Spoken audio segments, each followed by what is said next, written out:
நான் வனாந்தரம் தான், ஆனால் என் மேலே நீர் பாய்ச்சப்படும் போது, நீர் பாய்ந்து வரும்போது, நீர் எனக்காக பாய்ந்து வரும்போது என் வறட்சிகள் செழிப்பாய் மாறுமே. என் வறட்சிகள் செழிப்பாய் மாறுமே. ஆண்டவரே, நான் வறட்சியில வாழ்ந்துட்டு இருக்கிறேன், ஆனா இதுதான் என் முடிவோ? என் வறட்சி தான் முடிவோ? என் சந்ததியின் மேல உங்க ஆவி என்றைக்கு ஊற்றப்படுமோ, உங்கள் சந்ததியின் மேல எப்போது தேவ ஆவி கடந்து வருகிறதோ, அன்று முதல் உன் சந்ததி நீர்ப்பாய்ச்சலான தோட்டமாய் மாறுகிறது. நீர்ப்பாய்ச்சலான தோட்டமாய் மாறுகிறது. அதின் காலத்திலே கனிகளை நீங்கள் கொடுப்பீர்கள். உங்கள் பிள்ளைகளுக்கு நடக்க வேண்டிய நன்மைகள் சரியாய் நடக்கும்.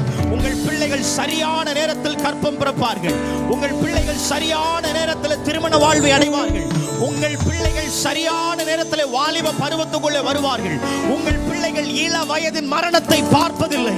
மரணத்தின் சங்கார தூதன் உங்கள் சந்ததியை பிடிப்பதில்லை. ஏனென்றால் உன் சந்ததியை நிரப்பினவர், உன் சந்ததியை நிரப்பினவர், உன் சந்ததியை தொட்டவர், உன் ஜெனரேஷன்ஸ் மேல கையை வைத்தவர் என் பரிசுத்த ஆவியானவர்.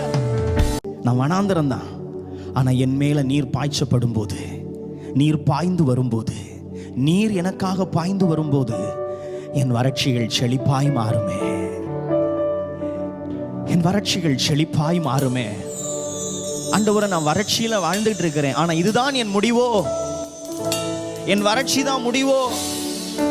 என் சந்ததியின் மேல உங்க ஆவி என்றைக்கு ஊற்றப்படுமோ, உங்கள் சந்ததியின் மேல எப்போது தேவ ஆவி கடந்து வருகிறதோ, அன்று முதல் உன் சந்ததி நீர்ப்பாய்ச்சலான தோட்டமாய் மாறுகிறது. நீர்ப்பாய்ச்சலான தோட்டமாய் மாறுகிறது. அதின் காலத்திலே கனிகளை நீங்கள் கொடுப்பீர்கள். உங்கள் பிள்ளைகளுக்கு நடக்க வேண்டிய நன்மைகள் சரியாய் நடக்கும். உங்கள் பிள்ளைகள் சரியான நேரத்தில் கற்பம் பிறப்பார்கள். உங்கள் பிள்ளைகள் சரியான நேரத்தில் திருமண வாழ்வை அடைவார்கள். உங்கள் பிள்ளைகள் சரியான நேரத்தில் வாலிப பருவத்துக்குள்ளே வருவார்கள். உங்கள் பிள்ளைகள் இள வயதின் மரணத்தை பார்ப்பதில்லை. மரணத்தின் சங்கார தூதன் உங்கள் சந்ததியை பிடிப்பதில்லை. ஏனென்றால் உன் சந்ததியை நிரப்பினவர், உன் சந்ததியை நிரப்பினவர், உன் சந்ததியை தொட்டவர், உன் ஜெனரேஷன்ஸ் மேல கையை வைத்தவர் என் பரிசுத்த ஆவியானவர்.